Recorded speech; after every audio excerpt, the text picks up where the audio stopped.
morning, dear students, and welcome to today's session.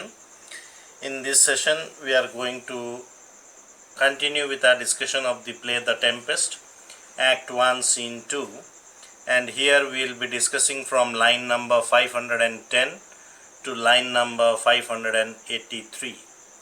So this will be my last video on this particular scene. I hope to complete this scene in this particular video. Now, before we start with today's session, let us quickly recapitulate what we had done in the previous day. We saw that Ariel, having carried out the instructions of Prospero, he returns luring Ferdinand with some music, because when Ariel sang, Ferdinand was following the sound. Ferdinand believed that his father was dead in the storm, and the words that Ariel sings reinforces this impression of Ferdinand, because Ariel also sings about the drowning of King of Naples, that is Ferdinand's father. When Miranda and Ferdinand they see each other, they fall in love at first sight itself, and this was happening exactly in the way Prospero had planned. However, Prospero does not want his daughter to be so easily won over, because he feels that less to light winning make the prize light. So, he speaks sharply to Ferdinand. He accuses him of not being the heir to the throne of Naples, as he claims, but a spy who has come to that island to steal that island from Prospero, who was the then master of the island. However, Miranda is unable to understand why her father was speaking so rudely and harshly with such a good-looking man. And she tells her father that Ferdinand was the third man whom she has seen in her life, Prospero being the first one, and she herself the second one, and Ferdinand was the third man whom she had seen in her life, and he was the first with whom she had fallen in love. And she prays her father that may pity move her father, so he may look at that man in the same way as Miranda was doing. So we had done till here in the last class. Today we will be continuing from here. Ferdinand says, "Oh, if a virgin, and your affection not gone forth, I will make you the Queen of Naples." So you see, it is not that Miranda was the only one who had fallen in love at the first sight. Ferdinand also fell in love at the first sight, and it is clearly indicated that Shakespeare did not want to waste too much of time in courtship, and this introduces us the romantic plot, and this romantic plot is developed very quickly in this particular play, because Ferdinand, instead of proposing his love to Miranda, he directly goes on to propose Miranda for marriage.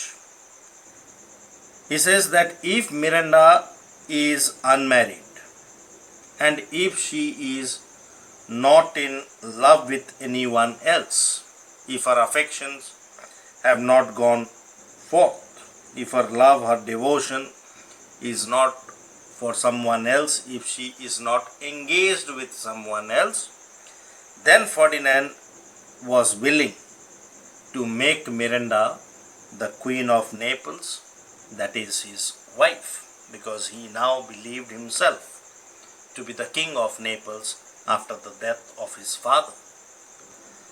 Now it is at that particular time that Prospero interferes. He says, "Soft, sir, one word more." Okay. So soft here means not so fast. So it is used by Prospero here as a command, meaning that not so fast, or he tells Ferdinand to wait for a moment. And then in an aside, he speaks to himself. He says, "They are both in either's pass." Either's means in one another's pass. "But this swift business I must uneasy make."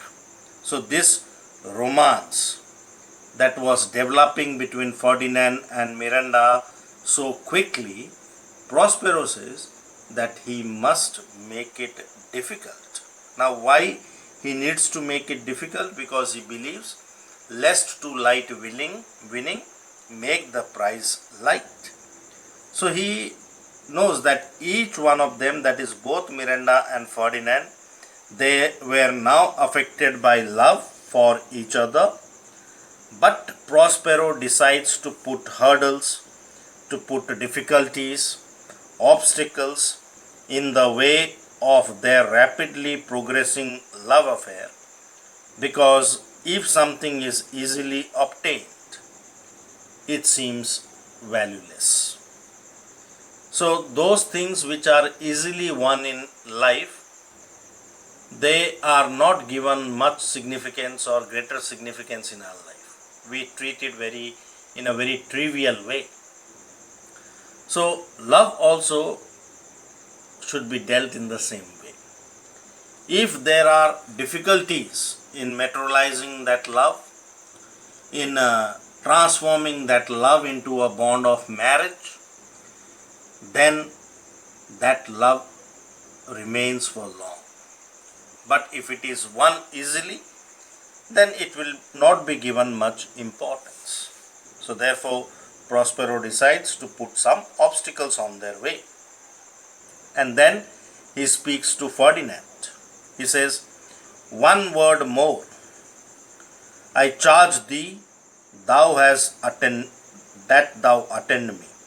Okay, so he says one word more, and he orders, commands Ferdinand that Ferdinand must pay attention to his words. So he demands Ferdinand to listen to him. "Thou dost here usher up the name thou owest not." So he charges Ferdinand, saying that he has usurped up the title of the King of Naples, which he has no right to do, because Prospero is aware that the King of Naples is still alive. So when the King of Naples is still alive and Ferdinand claims himself to be the King of Naples, then he is taking wrongful possession of that title. And he also charges Ferdinand, saying that he has come to that island as a spy to conquer it from Prospero, who was the present lord of that island, the present ruler of that island. So he puts these allegations on Ferdinand. However, Ferdinand says, "No, as I am a man." So he is not a spy. He swears that he is an honest man. So he is not a spy. He has not come there to conquer that island from Prospero, nor has he lied while addressing himself as the King of Naples. He is not usurping the title of anyone else. Instead, he swears to Prospero that he is an honest man and Prospero should trust him and believe in his words. And Miranda also, who is now blinded by love, she also comes in defense of Ferdinand. She does not want Ferdinand to be harmed in any ways by Prospero. And she says there is nothing ill can dwell in such a temple. So there is nothing ill means nothing evil. There is nothing evil that can dwell in such a temple. Okay. So there is nothing evil that can dwell in such a temple means that is Ferdinand's heart. She describes Ferdinand's heart as a pure heart, and there cannot be anything evil in such a temple. Or we can say, like temple is a place where gods reside, and evil cannot dwell within a temple. Same way, nothing ill or evil can dwell in an honest man like that of Ferdinand. And if the ill spirit have so fair a house, good things will strive to dwell with it. If the devil can have such a beautiful house like that of a temple, then good things would wish to dwell in it. So she is not agreeing with her own father that Ferdinand is a spy, he is a traitor, he is an usurper. Instead, she says that he is an honest man and there cannot be anything ill in him. Then Prospero to Ferdinand, he is pretending to be very rude, Prospero. He commands Ferdinand, follow me. Okay. Follow me. Okay. And then he speaks to his daughter Miranda. Speak not you for him. He is a traitor. Okay. So speak not you for him means she warns Miranda that Miranda should not try to defend Ferdinand because he is a traitor. And then he speaks to Ferdinand again, come, I will manacle thy neck and feet together. He says, come, okay, come with me. And he threatens Ferdinand, saying that he will manacle his neck and his feet together. Here manacle means bound in chains. So he will tie his neck and feet together in chains. Sea water shall thou drink, thy food shall be the fresh brook mussels, withered roots and husk wherein the acorn cradled. So he also threatens Ferdinand, saying that he will get only sea water to drink, and for his food he will get fresh water mussels. Mussels means a kind of fish. And he will get withered roots, okay, dried roots, and husk with acorns. Okay. Ferdinand, no. Okay. So this is, Ferdinand cannot be treated in this way because he is the king of Naples. So he objects. He says, no, I will resist such entertainment till my enemy has more power. So he will resist, means he will resist. Here entertainment means treatment. So Ferdinand opposes Prospero, objects Prospero, saying that he will not admit himself to such type of slavish treatment. He will oppose to Prospero, and he says that he will resist such type of treatment unless his enemy proves himself to be more powerful than him. And he prepares himself to fight against Prospero by drawing his sword. He draws his sword to fight against Prospero, but the moment he draws his sword, he is charmed from moving. So Prospero casts his magical spell upon Ferdinand, and Ferdinand cannot even move. He just holds his sword up and stands there, okay, incapable of any movement. Now Miranda knows the power of Prospero very well. So she pleads to her father, "O dear father, make not too harsh a trial of him, for he is gentle and not fearful." So she prays to her father that her father should not be too rash, too rude in judging him, because he is peaceful, he is free from violence, and he is not fearful, he is not terrifying at all. Then Prospero, what? I say, my foot, my tutor. Okay. What? My foot, my tutor means? Okay. Foot, my tutor. So, the foot is inferior to the head. And he argues with his daughter, saying that what? Am I to take lessons from my inferior? Because Prospero is the teacher of Miranda. And Prospero had taught everything to Miranda. And Miranda, being a student, cannot teach her own teacher. So therefore Prospero says, am I to take lessons from my inferior? Okay. And then he tells Ferdinand, put thy sword up, traitor. What happened? Okay, rise your sword, you traitor, who makest a show, but darest not strike. Okay. So he tells Ferdinand that Ferdinand is only capable of making a show of fighting, but he lacks courage to strike. He dare not strike because his conscience is so possessed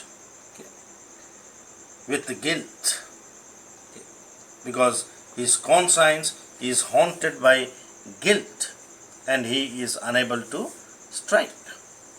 Come from thy ward, for I can here disarm thee with this stick and make thy weapon drop. He challenges Ferdinand to come with his ward, to come with his defensive posture or movement, and says that he can easily disarm Ferdinand with his magic stick, and he can compel Ferdinand to drop his weapon. And Miranda, like a helpless girl, she only pleads her father, I request you, father, but she is not allowed to complete her statement. Hence, hang not on my garments. So Miranda was so desperate that she was hanging onto the garments of Prospero and pleading Prospero that he should not be so rude with Ferdinand. But Prospero was not ready to listen anything, because he, as a responsible father, he wanted to make sure that Ferdinand truly loves Miranda. So, Miranda, sir, have pity, I will be his surety. Okay, she pleads her father to have pity on Ferdinand, and she is also ready to stand as a surety for him. However, Prospero, silence, one word more shall make me chide thee, if not hate thee. So he wants for Miranda to be silent, and he wants that if Miranda speaks one more word in defense of Ferdinand, then he will severely rebuke Miranda, scold Miranda, though he will not hate her. What? An advocate for an impostor? Hush! So he exclaims, what? You are trying to defend an impostor? Silence. It is so ridiculous. Keep quiet and don't try to defend an impostor. Thou thinkest there is no more such shapes as he, having seen but him and Caliban. So he tells Miranda that Miranda thinks that there are no more human beings like Ferdinand. He is the only handsome person in the whole world, because she had never seen anyone else but only Ferdinand and Caliban and her own father. Foolish wench. And for that he calls Miranda as foolish. To the most of men, this is a Caliban, and they to him are angels. So when compared to other men, Ferdinand is as hateful as Caliban, and other men are angels where compared to him. So he is not the only person who is the most handsome person. So when he is compared with other people, he will appear to be as hateful as Caliban, whereas other men are angels compared to Ferdinand. Then Miranda, my affections are then most humble. I have no ambition to see a goodlier man. So if that is the case, if Ferdinand is not the most handsome person, if there are people who are better than him, if there are people who will prove themselves to be angels when compared to him, Miranda says that her affections, her emotions, her feelings are then too humble. They are humble because she does not have any desire, any longing to see a better looking man than Ferdinand. Then Prospero to Ferdinand, come on, obey. Thy nerves are in their infancy again and have no vigor in them. So to Ferdinand, Prospero says he must obey him, obey his orders, and his nerves, his muscles are in their state of infancy again because they have no strength in them, they have no vigor in them. And Ferdinand also admits he is completely charmed by the magical spell of Prospero, and he says so they are, means his muscles are in infancy, they have lost all their strength. My spirits, as in a dream, are all bound up. So his spirits are completely bound up as if he were in a dream. My father's loss, the weakness which I feel, the wreck of all my friends, nor this man's threats to whom I am subdued are but light to me. So the loss of his father, the physical weakness which he was feeling at that time because he had struggled a lot in the waves of the sea and reached ashore, so he was experiencing that physical weakness. The shipwreck and the loss of all his friends. Moreover, the threats of Prospero, who has completely subdued Ferdinand.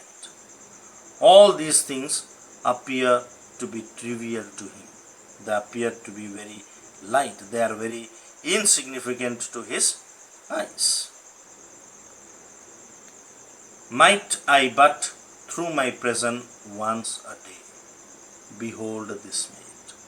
So they all appear to be insignificant because he is subdued or he is overtaken by his love for Miranda. So the loss of his father, the weakness which he was experiencing, the shipwreck and loss of all his friends, and the fear, threats of Prospero all appear to be insignificant to his eyes, but what is significant to him is Miranda. So they are romantic lovers. So therefore he prays Prospero that he will accept to be imprisoned by Prospero, but he expresses a desire that if once in a day he would have a chance to look at Miranda from his prison. So he says, let free people roam all the corners of the earth. Let them have liberty, let them have enough space to move around.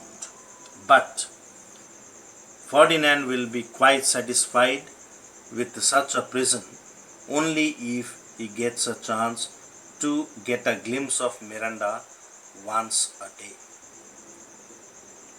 So even that life in the prison would be a blessing to him. Then Prospero, in an aside, it works. Okay, it works means his plan seems to be working because Ferdinand is already in love with Miranda. And then to Ferdinand he says, come on, thou hast done well.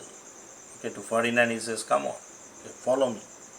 And Ariel he praises, saying that he has done well. Hark what thou else shalt do me. So he calls Ariel, speaks in the ears of Ariel and asks Ariel to listen to him that what else he has to do. However, Miranda consoles Ferdinand, saying that be of comfort. Okay, don't be disappointed, to be cheerful, because she knows her father very well and she knows that her father has a better nature than the one that he seems to be showing to Ferdinand in his speech. So the manner in which he spoke is quite unusual. He is not a man of that nature. So therefore he tells Ferdinand that Ferdinand should not be worried or disappointed. Instead he must be cheerful.